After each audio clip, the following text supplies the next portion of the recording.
जय हिंद मेरे प्यारे दोस्तों। मैं शुभम आप सबका स्वागत करता हूं CSE 2011 के वीडियो डिस्कशन में, जहां पे हम क्वेश्चन नंबर 81 से अभी स्टार्ट करेंगे। An artificial satellite orbiting around the earth does not fall down, this is due to attraction, this is so because the attraction of earth.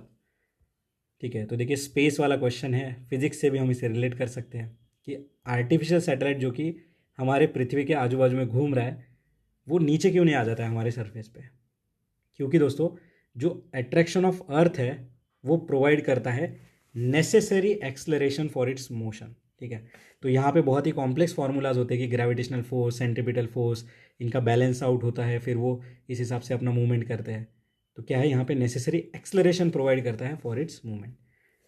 ठीक है, इट डज नॉट एग्जिस्ट नहीं, attraction does not exist नहीं, neutralise नहीं, necessary speed नहीं। ठीक है, ये acceleration provide करता है, याद रखेंगे। ठीक है, इस वजह से क्या होता है, there is no need of fuel to maintain the speed.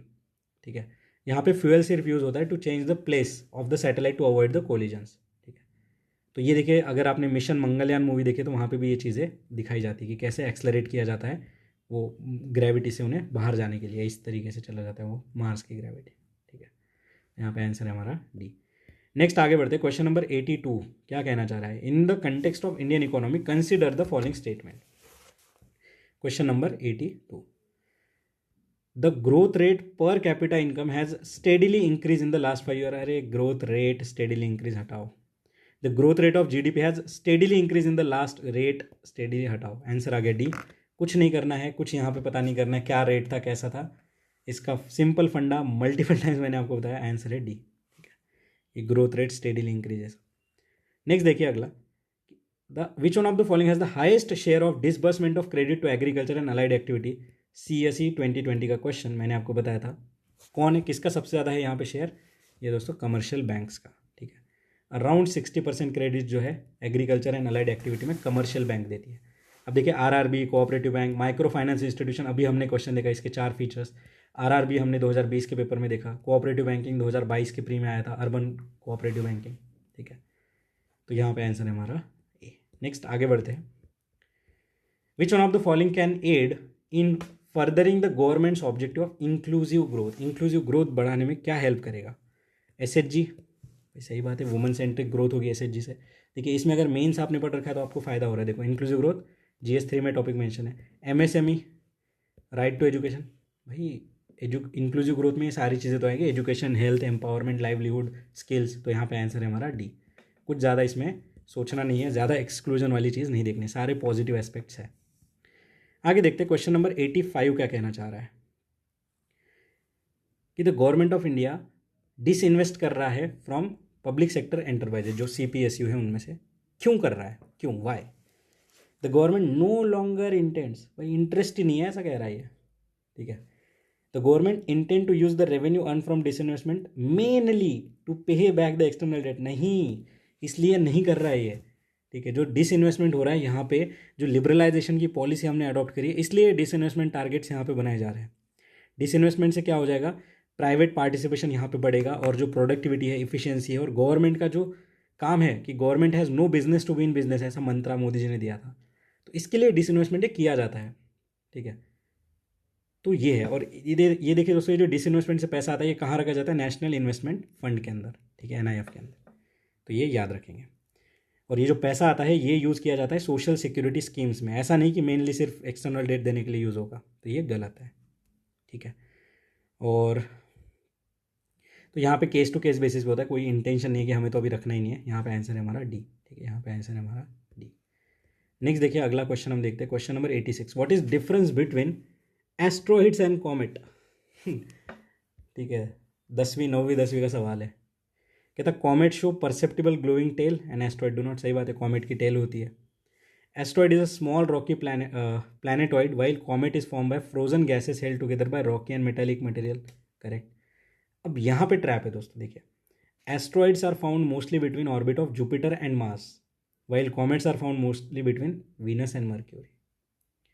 तो देखिए दोस्तों, यहाँ पे जो कॉमेट है सिर्फ वीनस और मर्क्यूरी के बीच में मिलेंगे, नहीं, ये अर्थ के पास भी आ सकते हैं, तभी तो हमें दिखते हैं ना। ये एनीवेयर इन सोलर सिस्टम, कहीं पे भी देखने को मिल सकते हैं। ठीक है, ये कहीं पे भी देखने को हमें मिल सकते हैं। बाकी देखिए एस्ट्रॉइड बेल्ट जो है हमारे मार्स एंड जुपिटर के बीच में होता है। ठीक है, एस्ट्रॉइड बेल्ट है एक पूरा, तो ये भी घूमते हुए अर्थ के पास आ सकते हैं, but mainly Mars and Jupiter में मिलेंगे। बट कॉमेट मेनली नहीं, यहाँ नहीं, ये एनीवेयर मिल सकते हैं। तो ये तो गलत हो गया, देखिए स्वैप हो गया यहाँ पे, ठीक है। सेकंड हटा के देखते हैं, सेकंड चलिए हटा के देखते हैं, ये गया, बचा 1 3 एंड 3 ओनली, ठीक है। 1 में आपको डाउट हो सकता है, बट अभी याद रख लीजिए एस्ट्रॉइड का क्या है और कॉमेट का क्या है। बाकी ये सही है, ये सही है, ये गलत है। ये क्यों गलत है ये भी हमने देख लिया, ठीक है। आंसर क्या आएगा हमारा, क्वेश्चन नंबर 86 का आंसर आएगा दोस्तों बी, ठीक है। Economic growth is usually coupled with simple question inflation, ठीक है। जब भी इकोनॉमी बढ़ेगी, लोगों के हाथ में पैसा आएगा तो डिमांड बढ़ेगी और इन्फ्लेशन होगा, ठीक है। यहाँ पे इन्फ्लेशन होगा।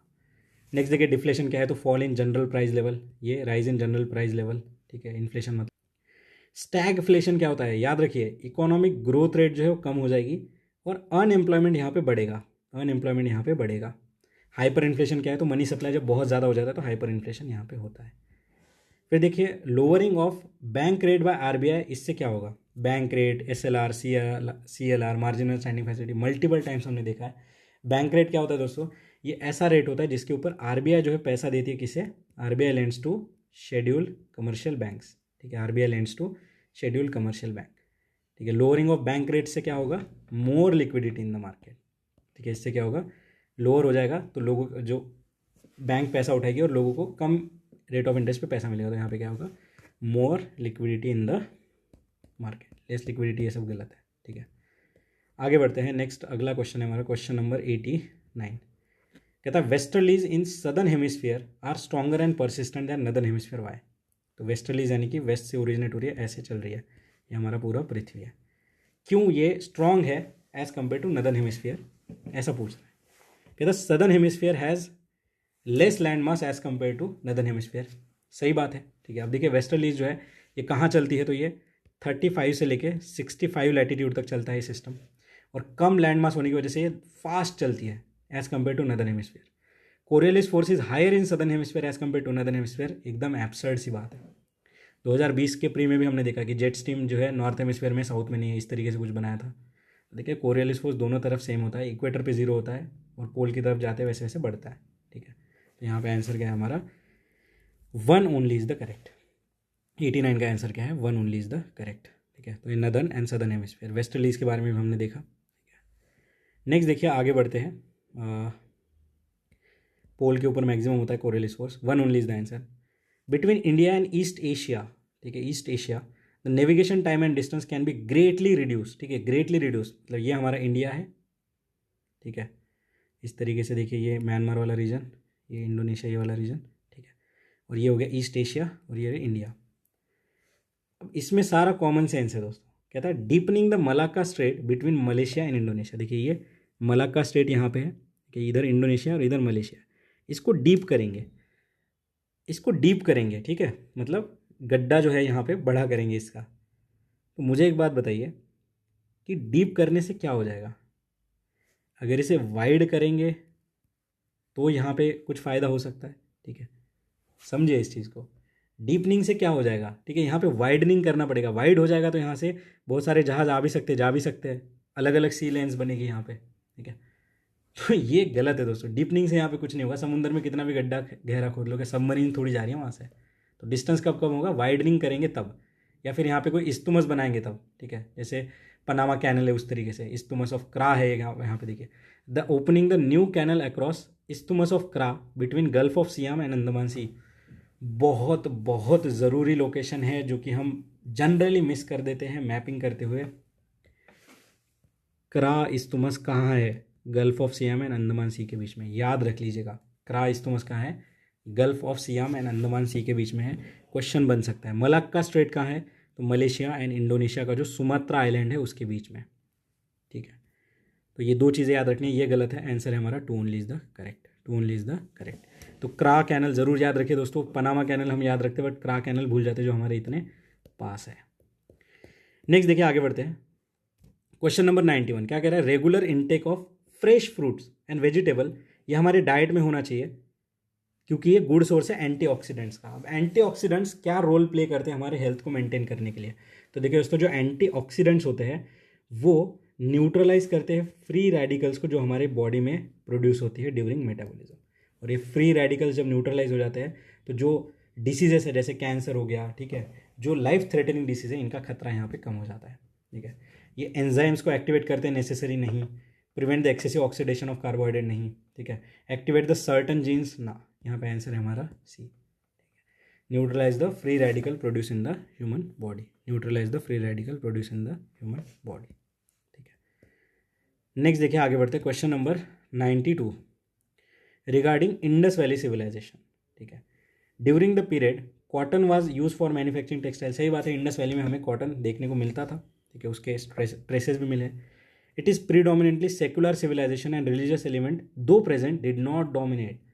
एक क्वेश्चन हमने देखा था इंडस वैली वाला, उसमें क्या कहता है, टेम्पल वेम्पल मिले इंडस वैली में, नहीं, सेक्युलर सिविलाइजेशन थी, रिलीजियस एलिमेंट था, वहाँ पे हमें जो है मदर गॉडेस, उसके बाद जो पशुपतिनाथ उनके सील्स मिले, बट डोमिनेट नहीं करता था सीन, ठीक है। तो यहाँ पे दोनों स्टेटमेंट हमारे सही है। और ये जो कॉटन की बात करिए, मेहरगढ़ करके साइट है इंडस वैली की, वहाँ पे हमें जो है कॉटन ऑलरेडी देखने को मिला है। नेक्स्ट देखिए आगे बढ़ते, अगला क्वेश्चन है हमारा क्वेश्चन नंबर 93, ठीक है, क्वेश्चन नंबर 93 क्या कहना चाह रहा है, the lower Gangetic plain is characterise by humid climate with high temperature throughout the year, which one of the following pair of crop is most suitable for this region. कि lower Gangetic plain is characterise by humid climate, तो इसमें कौन सा जो lower Gangetic, देखिए ये गंगा हमारी निकल रही है हिमालय से, लोअर गैंगेटिक प्लेन यानी ये वाला जो बे ऑफ बंगाल के पास यहाँ पे जाए, तो यहाँ पे हमें पता है paddy and jute, West Bengal Bangladesh वाले रीजन में paddy and jute is the most important crop, याद रखिएगा, फैक्चुअल है, वन लाइनर क्वेश्चन है। फिर देखिए what could be the main reason for formation of African and Eurasian desert belt, ठीक है, जो अफ्रीका में हमारा डेजर्ट है, ठीक है, ये वाला, इसके पीछे मेन रीजन क्या है, बेसिक ज्योग्राफी का क्वेश्चन है हमारा। तो देखिए दोस्तों ये 15 से 30 डिग्री जो है ना लैटिट्यूड, नॉर्थ एंड साउथ, यहीं पे हमें जो है मेनली डेजर्ट से ये सारी चीज़ें देखने को मिलती है, ठीक है। अब देखिए दोस्तों डेजर्ट बनने के पीछे एक मेन जो कारण होता है high pressure belt. High pressure belt में क्या होता है दोस्तों, जो हवा है नीचे आती है, नीचे की तरफ, ठीक है, तो इस वजह से क्या होता है यहाँ पे बारिश या फिर रेनफॉल नहीं होता है, ठीक है। अगर लो प्रेशर होता है तो हवा ऊपर जाती है और यहाँ पे जो क्लाउड्स बनते हैं और बारिश होती है, इससे डेजर्ट नहीं बनता है। बट हाई प्रेशर होने से क्या होता है, एयर नीचे की तरफ सबसाइड होती है, ठीक है। It is under the influence of warm ocean current, नहीं, ठीक है। कोल्ड ओशन करंट जो है ये अपना डेसिकेटिंग इफेक्ट यहाँ पे लगाते हैं, ये जो है अपना डेसिकेटिंग इफेक्ट यहाँ पे लगाते हैं।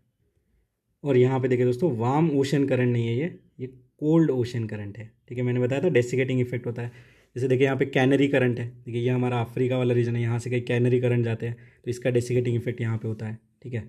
तो यहाँ पे दोनों जो है ये वाला गलत है हमारा, देखिए यहाँ पे स्वैप हो गया, वार्म की जगह यहाँ कोल्ड चाहिए था। आंसर क्या आ गया हमारा, क्वेश्चन नंबर 94 का आंसर क्या है, 1 ओनली इज द करेक्ट, ठीक है।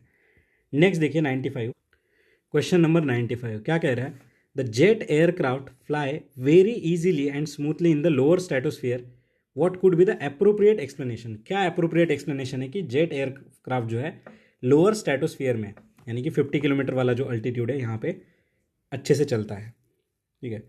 क्वेश्चन नंबर 95 कहता है there is no cloud or water in the lower water vapour in the lower stratosphere and there is no vertical wind in the lower stratosphere, ठीक है।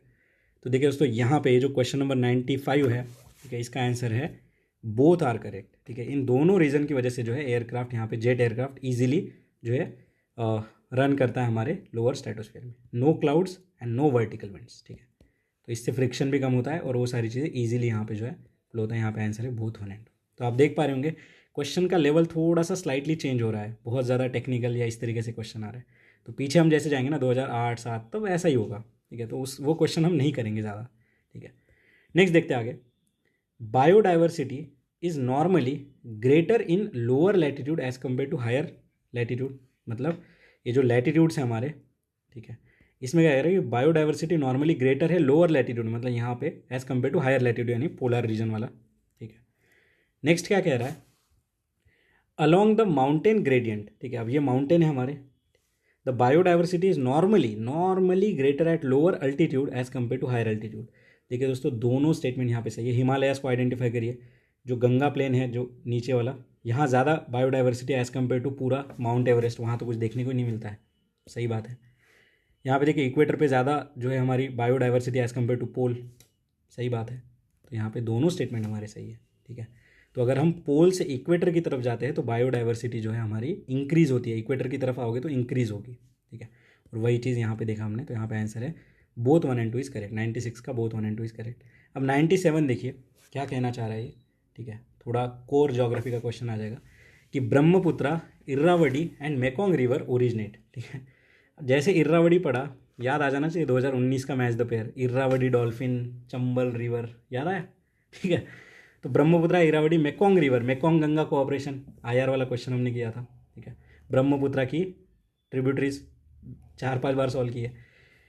कहता है कि originate in Tibet and flow through narrow and parallel mountain ranges in the upper reaches of this river, Brahmaputra makes U turn in the course of flow to India, this U turn is due to. अभी ये जो U turn है ब्रह्मपुत्रा का, ठीक है, ये इस तरीके से आती है और डायरेक्ट ऐसा यू टर्न मारती है, ठीक है, अरुणाचल प्रदेश से। तो ये क्यों है? तो ये है दोस्तों इसका स्टैंडर्ड रीज़न है जो कि हमारे एनसीईआरटी में मेंशन है, सिंटेक्सियल bending of geologically young Himalayas, ठीक है। तो ये जो बेंडिंग है दोस्तों ये नियर नंगा पर्वत यहाँ पे एंड नामचा बरवा, ठीक है। तो ये जो नंगा पर्वत है, नामचा बरवा, इसके पास जो है ये सिंटेक्सियल बेंडिंग यहाँ पे होती है, ठीक है। सॉरी, नंगा पर्वत नहीं, यहाँ पे याद रखिए नामचा बरवा, ठीक है, नामचा बरवा, और एंटर करती है इंडिया में। तो ये याद रखेंगे, B is the correct answer. Next देखिए आगे बढ़ते हैं, अगला क्वेश्चन है हमारा, ठीक है, क्वेश्चन नंबर 98।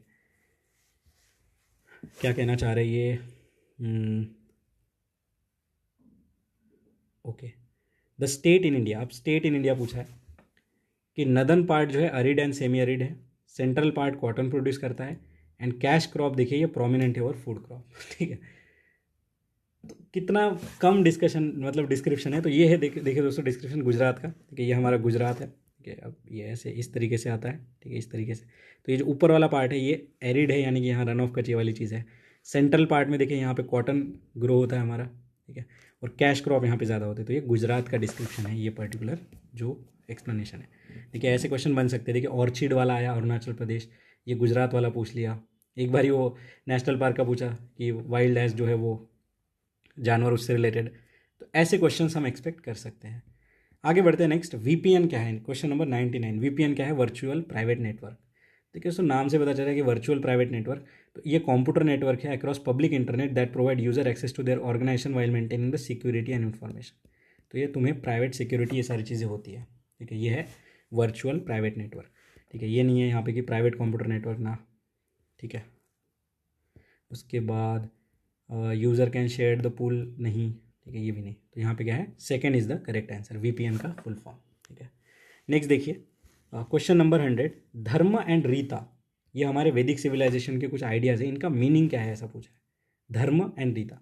अब हम सबको पता है धर्म यानी कि हमारा जो धर्म है, जो ड्यूटी है, इससे रिलेटेड ये चीज़ है। और रीत क्या है दोस्तों? तो ये हमारे रिचुअल्स होते हैं, ठीक है। कि dharma was a obligation of the discharge of one's duty to oneself, and rita is the fundamental moral law जो कि गवर्न करता है यूनिवर्स को। या तो ये स्वैप हो सकता है, बट हमें पता है कि धर्मा इज ऑब्लिगेशन, रीता जो है हमारे रिचुअल्स है। तो यहाँ पे दोनों स्टेटमेंट हमारे करेक्ट है दोस्तों। तो क्वेश्चन नंबर 100, यहाँ पे जो आंसर आएगा वो है हमारा बोथ 1 and 2 इज करेक्ट, ठीक है। धर्मा एंड रीता, ईजी क्वेश्चन है, वैदिक पीरियड से रिलेटेड है, ओके। तो यहाँ पे आंसर है बोथ 1 and 2। तो इस तरीके से देखिए दोस्तों हमने 2011 का पेपर यहाँ पे फिनिश किया है। अभी हम 2010 का पेपर जल्दी ख़त्म करेंगे, ओके। देन 2009, और उसके बाद हम शिफ्ट करेंगे हमारा डिस्कशन CAPF की तरफ। वहाँ पे 2023 से लेके 2009 तक के हम करेंगे, ठीक है। फिर अगले पेपर्स के बारे में आपको गाइड करूँगा। तो चलिए मिलते हैं नेक्स्ट वीडियो में, तब तक के लिए पढ़ते रहिए, मुस्कुराते रहिए, मिलते हैं ब्रेक के बाद। धन्यवाद।